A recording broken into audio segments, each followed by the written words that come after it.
In this video, I'm going to cook a delicious spaghetti bolognese using kangaroo meat. This is kangaroo? Oh yes.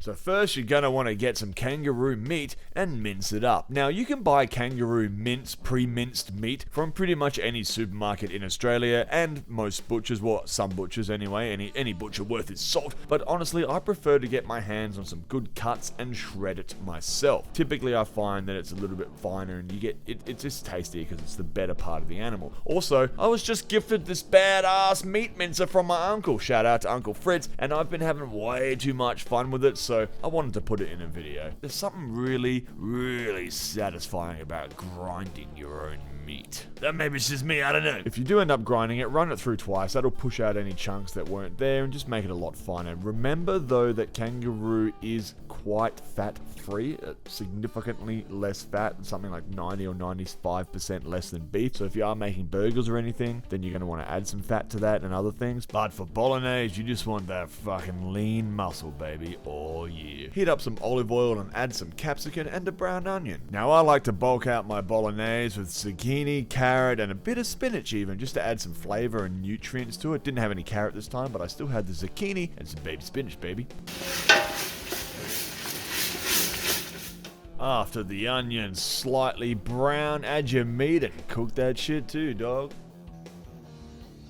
Oh, the kangaroo can have a pretty strong smell, especially when you mince it up because you're releasing juice. I don't know. Don't be off put by that smell, because once we add all our herbs and spices, I mean, I think it smells good, but for people who are less familiar with kangaroo, let's just say that smell could be quite off-putting. It's a strong, when we associate strong meaty smells, people might think it's off, or it's just an unfamiliar smell that they're not used to because it is quite pungent. Don't worry about it.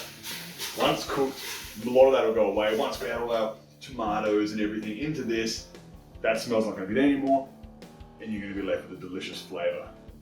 Once the meat is browned, I added some cracked black pepper, a few tins of tomatoes. You can use fresh tomatoes, but you will have to reduce for ages, so I used tins this time. Then some red wine, a splash of apple cider vinegar, and some raw sugar to offset the tartness. And of course, as a chili monger, I added some ultra hot chili sauce, our own brand. You don't need this, but I sure as heck fire do. Stir it all together and let it simmer for about 30 minutes or so. You can use this time to drink lots of wine. After a bit, start cooking some spaghetti, and whilst it's cooking, add a few cloves of freshly diced garlic to the sauce. I add my garlic later, as supposedly it will retain more nutrients the less it's cooked, but also, I love the strong flavour of fresh garlic when added during the final cooking stages. But hey, that's just me. Other people like to fry it when they do the onion. I like to add it more towards the end. It will still cook, but it will also retain a little bit more nutrients apparently, but also taste a lot stronger, which is what I want. Less garlic, more flavour. Whilst you're waiting for the pasta to cook, have another glass of wine. I mean, why not? What's the worst that can happen?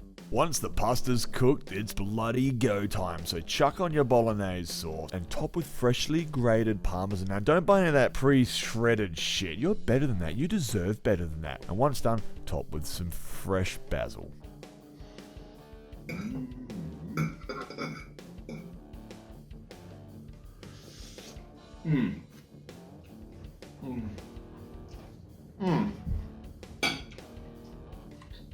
I'd eat this out of an anus. Fuck me, this is good.